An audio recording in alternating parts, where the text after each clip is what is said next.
तो कैसे हो आप लोग। आज हम जिस टॉपिक के बारे में डिस्कस करेंगे वो है एक इम्पॉर्टेंट पार्ट, वो है डीएनए डैमेज। सेल के अंदर डीएनए है और डीएनए से हम जानते हैं एमआरएनए बनता है, फिर एमआरएनए से प्रोटीन्स बनता है। तो ये जो डीएनए है अगर इसमें डैमेज हो जाता है तो पूरा प्रोसेस में चेंजेस आ सकता है। बाद में ये जो डैमेज ये म्यूटेशन भी कॉज कर सकता है और नेक्स्ट जनरेशन में ये ट्रांसफर भी हो सकता है। तो ये डीएनए डैमेज होता कैसे, आज हम बेसिकली डिस्कस करेंगे कि ये जो डीएनए का डैमेज है किन किन फैक्टर्स की वजह से ये डीएनए डैमेज होता है और कितना टाइप है इसका, डीएनए डैमेज का टाइप है वो डिस्कस करेंगे। फिर आएंगे डीएनए डैमेज को कैसे हम रिपेयर करते हैं, रिपेयर मैकेनिज्म्स।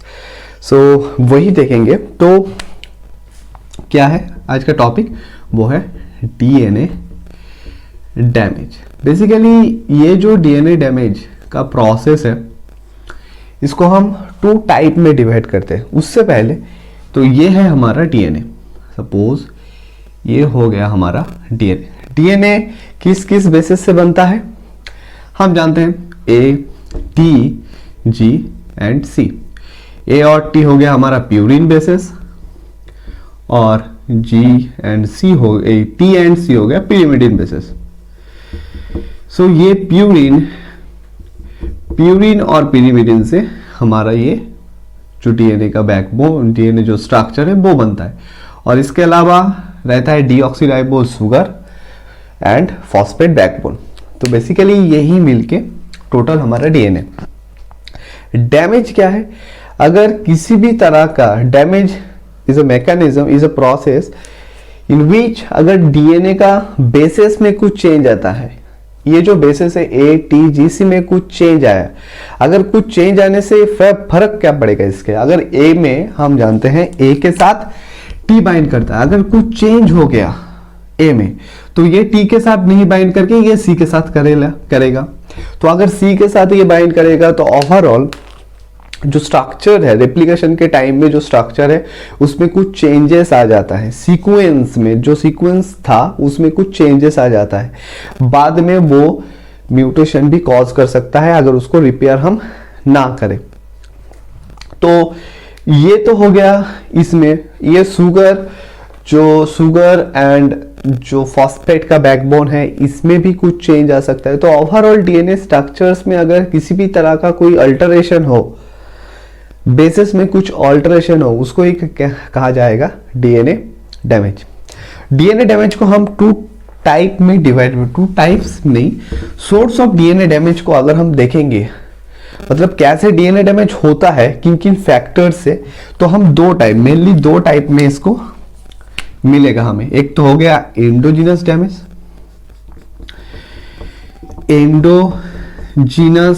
डैमेज, और दूसरा आ जाएगा एक्सोजीनस डैमेज। ये एंडोजीनस एंड एक्सोजीनस डैमेज का मतलब क्या है। एंडोजीनस हमारा बॉडी में क्या चल रहा है, रेप्लिकेशंस, बहुत सारा बायोकेमिकल्स रिएक्शंस भी चल रहा है। तो एंडोजीनस कोई रेप्लिकेशंस एरर हो सकता है, रेप्लिकेशन चल रहा है, डीएनए पॉलीमरेज हमारा रेप्लिकेशन कर रहा है, पर उसमें भी कुछ डिफेक्ट तो हो सकता है। तो वही अगर कुछ प्रॉब्लम हो गया एरर की वजह से, रेप्लिकेशन एरर की वजह से, या फिर ट्रोपोआइसोमरेज का फंक्शन में भी कुछ मतलब फंक्शन में उल्टा सीधा कुछ हो गया तो उसमें भी बेसिस का ऑल्टरेशन हो सकता है, स्ट्रक्चर्स चेंज हो सकता है। या फिर रिएक्टिव ऑक्सीजन स्पीसीज जो मेन है, आरओएस मतलब क्या है, रिएक्टिव ऑक्सीजन स्पीसीज। रिएक्टिव इसका साथ ही नाम जुड़ा हुआ है रिएक्टिव का। तो ये रिएक्टिव ऑक्सीजन स्पीसीज बड़ा ही खतरनाक है।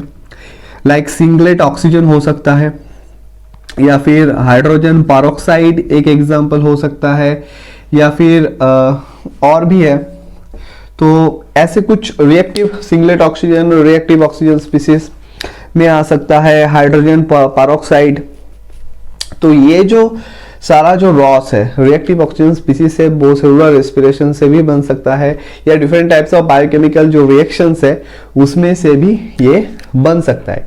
ये जाके डीएनए के साथ हाईली रिएक्टिव जो बेसिस के साथ रिएक्शन कर सकता है, अल्टीमेटली उसमें कुछ अल्टरेशन करेगा और डैमेज कॉज कर सकता है।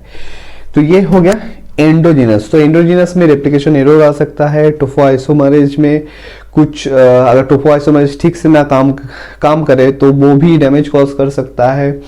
रिएक्टिव ऑक्सीजन स्पीसीज जो हमारा बॉडी में different type of biochemical reaction से बनता है वो भी डीएनए को कॉज कर सकता है, like singlet oxygen, hydrogen peroxide, और इसको क्या कहते हैं जो भी है वो बाद में देखेंगे। तो ये कुछ है रिएक्टिव ऑक्सीजन स्पीसीज। अभी हम आते हैं एक्सोजीनस। एक्सोजीनस में कौन कौन आएगा? एक्सोजीनस में आता है पहले तो रेडिएशंस। क्या? तो रेडिएशन, लाइक आयोनाइजिंग रेडिएशन में यूवी रेडिएशन हो सकता है, एक्सरे हो सकता है, या फिर आयोनाइजिंग रेडिएशन हो सकता है। एक चीज याद रखना, ये जो रेडिएशन है इसमें से यूवी जो रेडिएशन है उसमें यूवीए आता है, बी एंड सी, पर यूवी जो सी है 260 nm का वेवलेंथ में वो डीएनए ज्यादा एब्सॉर्ब कर सकता है। सो डीएनए स्ट्रांगली एब्सॉर्ब कर सकता है जो यूवी सी है। अगर स्ट्रांगली एब्सॉर्ब करेगा तो वो हाईली डैमेज भी कॉज कर सकता है, डीएनए में बेसिस में अंदर डैमेज कर सकता है। लाइक एक एग्जांपल की तरफ आप पिरिमिडिन डाइमर ही ले लो, बाद में हम देखेंगे डिटेल्स में उसको समझेंगे। तो ये कुछ प्लांट टॉक्सिन की वजह से, प्लांट कुछ टॉक्सिन्स है वो डीएनए डैमेज जो कॉज कर सकता है। कुछ वायरसेस है, कुछ केमिकल्स है जो आके हमारा डीएनए के साथ जो बेसिस के साथ बाइंड करेगा, या बेसिस में कुछ ग्रुप ट्रांसफर करके बेसिस के अंदर कुछ ऑल्टरेशन करेगा, और जो बेस, एक बेस जो दूसरे बेस के साथ जनरली बाइंड कर सकता था वो उसके साथ नहीं बाइंड करेगा। तो अल्टीमेटली एक चेंजेस आता है, ओवरऑल डीएनए का जो स्ट्रक्चर है उसमें कुछ चेंजेस आ जाता है। तो अभी हम देखेंगे मेन जो डीएनए का टाइप के बारे में कि क्या क्या टाइप है डीएनए डैमेज का, वो थोड़ा सा हम देख लेंगे। डीएनए जनरली 4 टाइप्स, इसको हम 4 टाइप में डिवाइड कर चुके हैं। पहले हो गया single base alteration, single base alteration, single base alteration. उसके बाद सिंगल बेस अल्टरेशन माने एक बेस में अगर कुछ चेंज आए, एक ही बेस में अगर कुछ चेंज आता है, सिंगल बेस अल्टरेशन। नेक्स्ट आता है डबल बेस अल्टरेशन, अगर डबल बेस 2 बेस में चेंज आए तो उसको कहें डबल बेस अल्टरेशन। फिर आता है चेन ब्रेक, क्या? तो चेन ब्रेक। और last one that is cross linking, cross linking. ठीक है, तो ये कुछ है। सिंगल बेस अल्टरेशन के अंडर में कौन कौन आएगा? पहले आता है डीप्यूरिनेशन। डीप्यूरिनेशन, डीप्यूरिनेशन का मतलब प्यूरिन को निकाल दो, प्यूरिन को निकाल दो। फिर आता है डीएमिनेशन, डीएमिनेशन आएगा। डीएमिनेशन डीप्यूरिनेशन साथ साथ है। उसके बाद आएगा base alkylation, sorry alkylation. Alkylation में क्या होता है? कोई भी एल्काइलेटिंग एजेंट अपना एल्काइल ग्रुप को बेसिस में ट्रांसफर करता है, फिर बेसिस में ट्रांसफर करने के बाद कुछ उसमें केमिकल स्ट्रक्चर्स में कुछ चेंज आता है। फिर base analog incorporation, base analog incorporation, incorporation. ये भी हम, ये जो ईच स्टेप्स आप देख पा रहे हो इसको हम डिटेल में डिस्कस करेंगे, सो चिंता करने की कोई जरूरत नहीं है। Double base like purine dimer, purine dimer, pyrimidine dimer, pyrimidine dimer. Chain break में आता है like single stand break, single strand break, या फिर double stand break, double strand break. Cross linking के अंदर आता है डीएनए टू डीएनए का cross linking, DNA to DNA cross linking, या फिर DNA to protein cross protein का, protein to DNA cross linking, protein के साथ डीएनए का क्रॉस लिंकिंग या DNA to DNA cross linking. So mainly ये 4, जैसे आप देख पा रहे हो, ये 4 मेन टाइप्स में इसको हम डिवाइड कर चुके हैं। Single base alteration, double base alteration, chain break and cross linking. अभी ईच जो टाइप है उसको हम डिटेल में समझेंगे। तो पहले आते हैं हम सिंगल बेस अल्टरेशन का डीप्यूरिनेशन। मतलब क्या डीप्यूरिनेशन क्या है, नाम से ही हमें पता लग रहा है इजीली कि डीप्यूरिनेशन मतलब जो प्यूरिन है, प्यूरिन में कौन कौन आता है, एडेनिन और गुआनिन। सो प्यूरिन में कौन आएगा, एडेनिन एंड गुआनिन, ये आता है प्यूरिन में।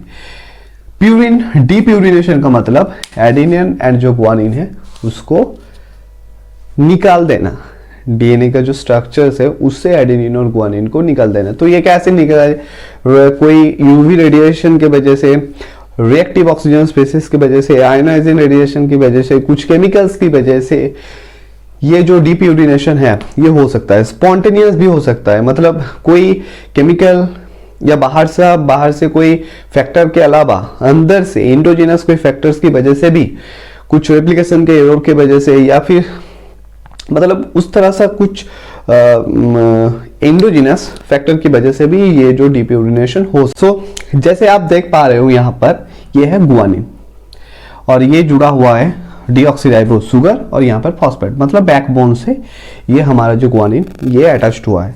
किसकी वजह से, ये है एन ग्लाइकोसाइडिक बॉन्ड। इस बॉन्ड को क्या कहा जा रहा है, एन ग्लाइकोसाइडिक बॉन्ड। तो अगर हम इस एन ग्लाइकोसाइडिक बॉन्ड को अगर हम तोड़ देते हैं तो गुआनिन क्या होगा, इससे अलग हो जाएगा।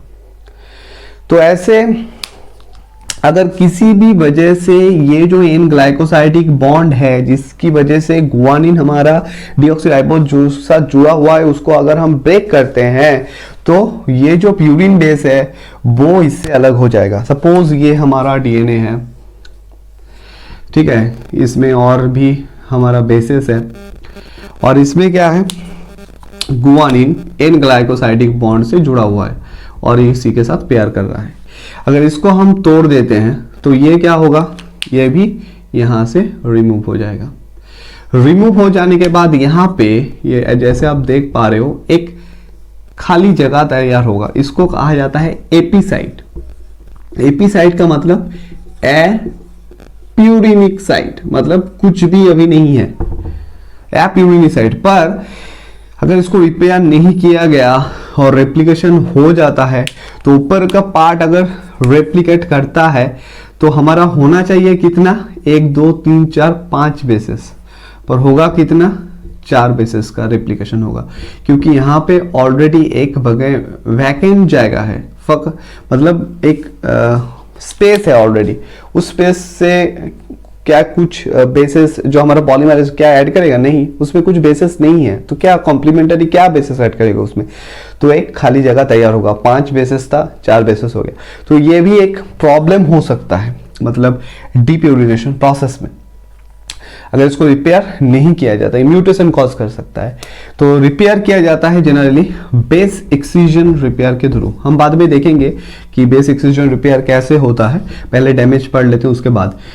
एक्सcision रिपेयर, बेस एक्सcision रिपेयर के थ्रू, स्पेलिंग अगर मिस्टेक कुछ हो जाता है तो उसको इग्नोर करना, क्योंकि हो जाता है बोलने के time.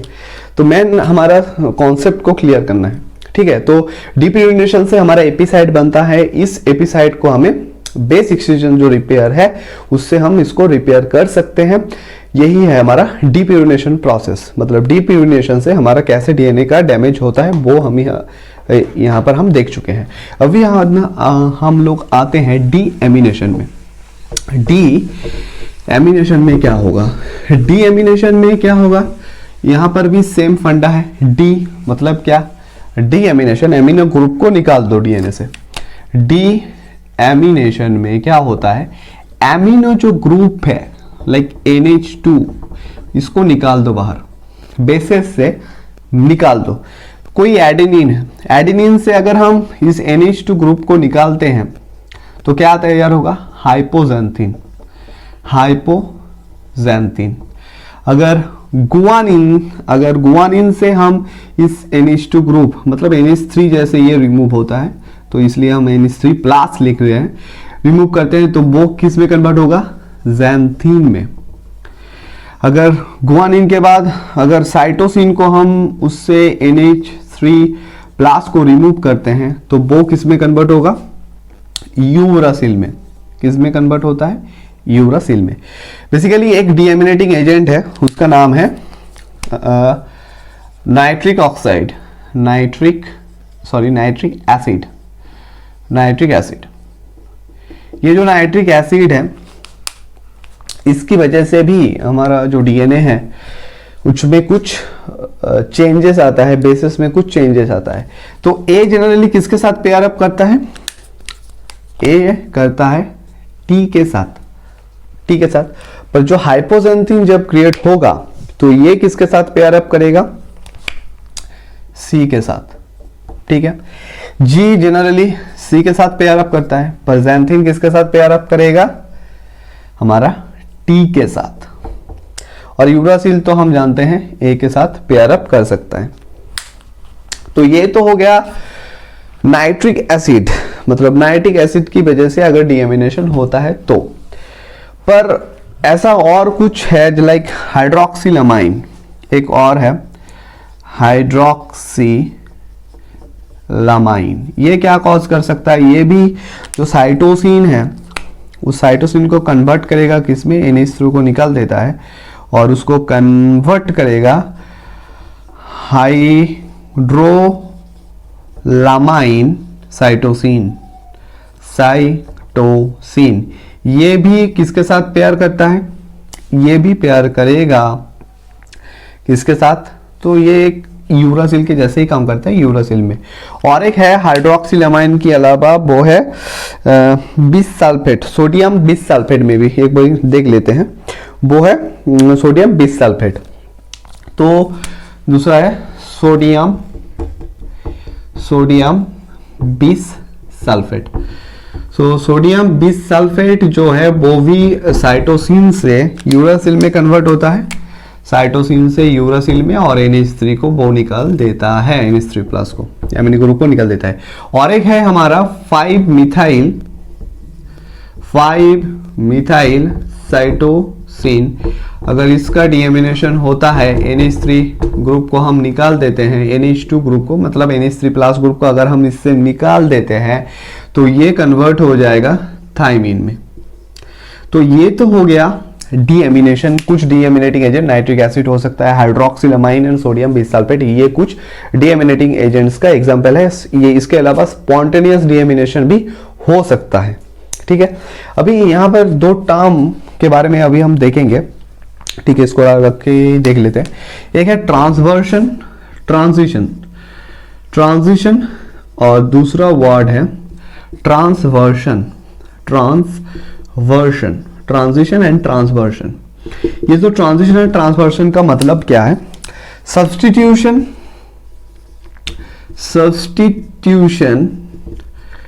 Of purine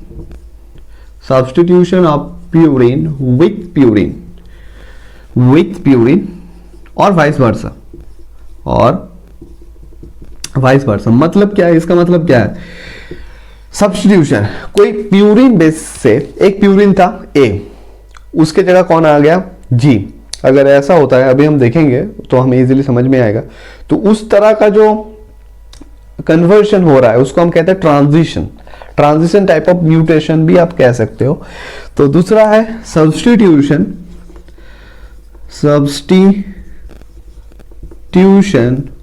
of purine with pyrimidine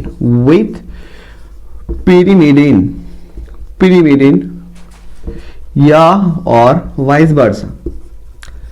ठीक है, तो जो प्यूरिन अगर प्यूरिन से सब्स्टिट्यूट होता है या फिर पिरिमिडीन प्यूरिन से सब्स्टिट्यूट होता है तो उसको हम कहते हैं ट्रांसवर्शन। अभी एग्जांपल की मदद से हम थोड़ा सा समझते हैं तो हमें समझ में आएगा कि होता क्या। सपोज ये हमारा डीएनए है, डीएनए में बेसिस है, यहाँ पर है क्या, साइटोसिन, किसके साथ पेयर अप करेगा, जी के साथ, गुआनिन के साथ। पर ये साइटोसिन का अगर डीएमिनेशन हो गया तो ये किस में कन्वर्ट हो गया, यूरासिल में। किस में कन्वर्ट हो गया, यूरासिल।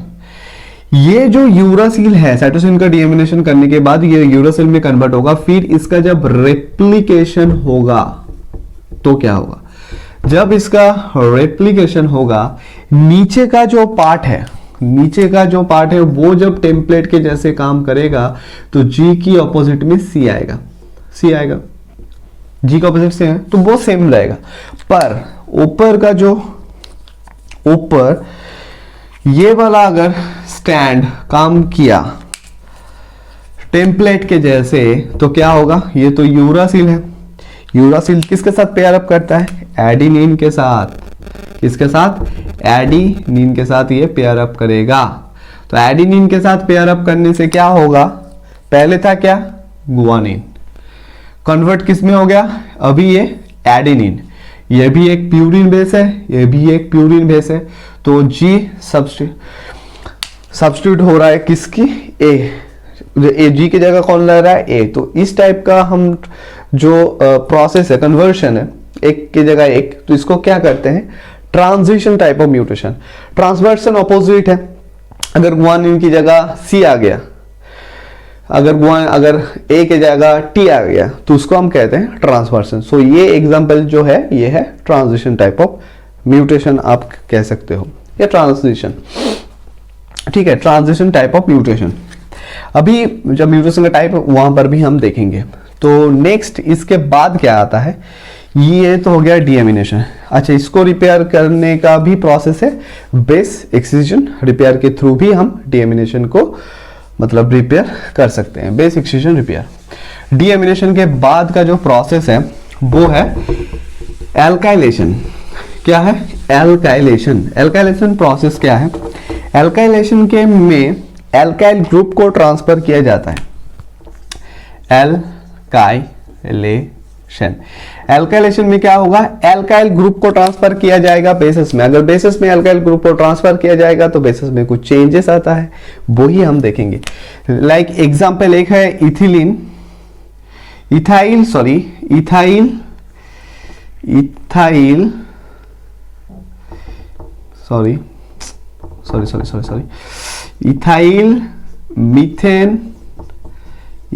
मीथेन सल्फोनेट, और दूसरा हो गया इथिलीन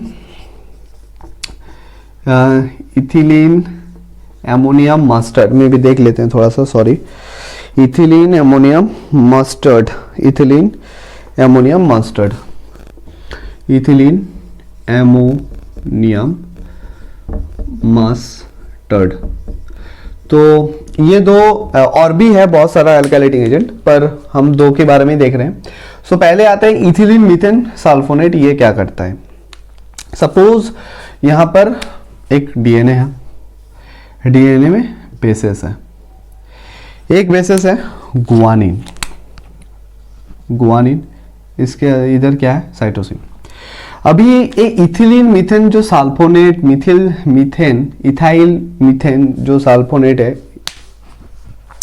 ठीक है, इथाइल मीथेन जो सल्फोनेट है, ये क्या करेगा, इथाइल जो ग्रुप है गुआनिन का 6 पोजीशन में इसको ट्रांसफर कर देगा, मतलब एल्काइल ग्रुप को ट्रांसफर कर देगा गुआनिन का 6th पोजीशन में। जब गुआनिन 6th पोजीशन में इसको ट्रांसफर कर देता है तो ये G6C2H5 C के साथ बाइंड ना होके बाद में T के साथ बाइंड करेगा। मतलब जब इसका रेप्लिकेशन होगा, सपोज इसका रेप्लिकेशन होगा, फिर ये जो G है G6C2H5, जब ये पोर्शन टेम्पलेट के जैसे काम करेगा तो ये किसके साथ, T के साथ बाइंड कर गया, तो C था, अभी T हो गया। किस टाइप का होगा, किस टाइप का मतलब म्यूटेशन, आप बोलो किस टाइप का म्यूटेशन होगा इसमें, तो कमेंट सेक्शन में बताना। ट्रांजिशन टाइप ऑफ म्यूटेशन होगा, ठीक है। नेक्स्ट यहां पर जो नीचे वाला था वो C है, उसके वजह से वो तो सेम ही होगा G, तो ये एक मतलब एल्काइलेशन है कि एल्काइल ग्रुप को ट्रांसफर कर दिया, फिर जब एल्काइल ग्रुप ट्रांसफर कर दिया, सपोज जी में ट्रांसफर कर देता है, तो जी में ग्वानिन में जब ट्रांसफर होगा, ग्वानिन का 6th पोजीशन में C2H5 को ट्रांसफर करेगा इथाइल मीथेन सल्फोनेट, तो जी सी के साथ बाइंड होता है नेचुरली नॉर्मली, पर ये जब इसका रिप्लिकेशन होगा तो ये सी के साथ नहीं बाइंड कर सकता, ये टी के साथ बाइंड करेगा एंड अल्टीमेटली डीएनए का डैमेज करेगा। बाकी जो डीएनए का डैमेज का प्रोसेस है हम बाद के वीडियो में देखेंगे। अगर वीडियो का अच्छा लगा तो लाइक और सब्सक्राइब करके जाना, और अगर इसके रिलेटेड कोई क्वेश्चन है कमेंट सेक्शन में जरूर बताना। Thank you.